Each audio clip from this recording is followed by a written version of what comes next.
My name is Sha Dukes. I'm 27, a registered nurse, and a woman who's finally learning how to take up space without apologizing for it. People see me in my scrubs and think I've got it all together, the career, the compassion, the calm.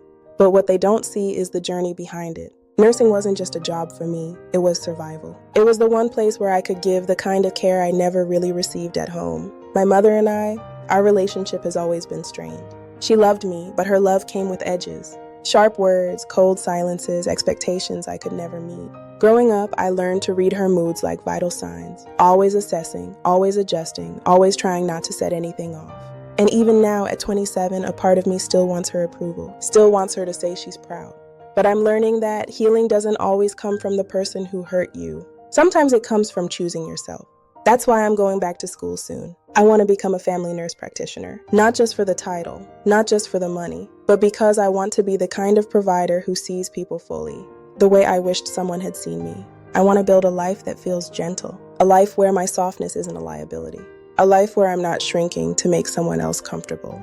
My mother and I, we're not close, not yet, maybe not ever. But I'm learning to love her from a distance and love myself up close. And at 27, that feels like the real beginning of my story. And then there's my man. He's a couple years older than me, and he's lived a whole life before I ever met him. He went from being a street hustler, the kind of man who had to survive by any means, to walking across a college stage with a business degree in his hand. I'm proud of him, deeply proud, because I know what it takes to climb out of the life he came from. I know the discipline, the sacrifice, the nights he wanted to quit, but didn't. And now he's got this dream, this vision, to open a boxing training gym in the hood for the youth. A place where boys and girls can learn discipline, confidence, and how to fight for their future instead of fighting in the streets. And of course, he wants me to support him, to help him plan it, build it, make it real, and I don't mind. That's my man. I'm all in. I want to see him win. I want to see him become everything he's fighting to be. But sometimes it feels like he forgets I have dreams too. I'm a registered nurse. I worked hard for that, and I'm trying to go back to school to become a family nurse practitioner. That's my dream, my purpose, my calling.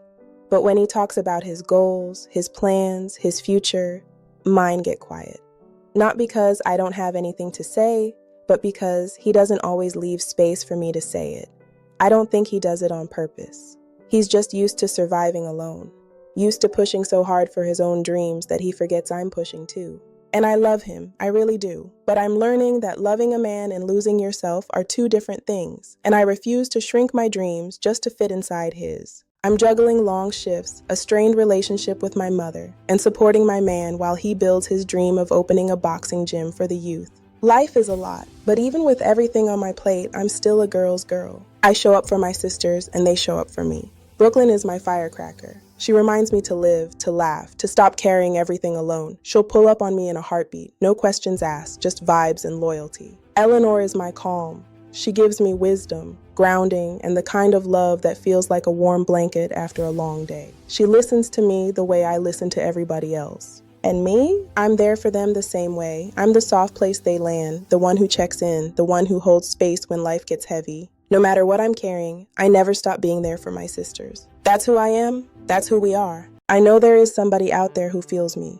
Somebody who's lived pieces of my story, carried the same weight, or loved people so hard you forgot about yourself in the process. If anything I said touched you, please like, subscribe, comment, and share. Not just for me, but so another woman who needs this finds it too. Thank you for watching, for listening, for sitting with me. Until next time, stay focused on your goals, your dreams, and the real people who love you for who you are, not what you carry. We're starting with the foundation of who we are as women and as sisters. Episode 1 is all about supporting other women and being a girl's girl, showing up, celebrating each other, and building real sisterhood without jealousy or competition. Before I go, I want to remind y'all about the giveaway we're doing when the Sankofasisters podcast hits 500 subscribers. We're blessing 5 supporters, 1 with a designer purse and 4 with Visa gift cards in the amounts of $25, $50, $75, and $100. It's our way of giving back to the women who've been pouring into us from day one. To enter, subscribe to our YouTube channel, The Temple for Black Women, and follow us on TikTok at Sankofasisters 3. Stay tapped in, stay engaged, and share it with a sister sister who needs this space. We see you, we appreciate you, and we can't wait to bless somebody when we hit that 500 mark.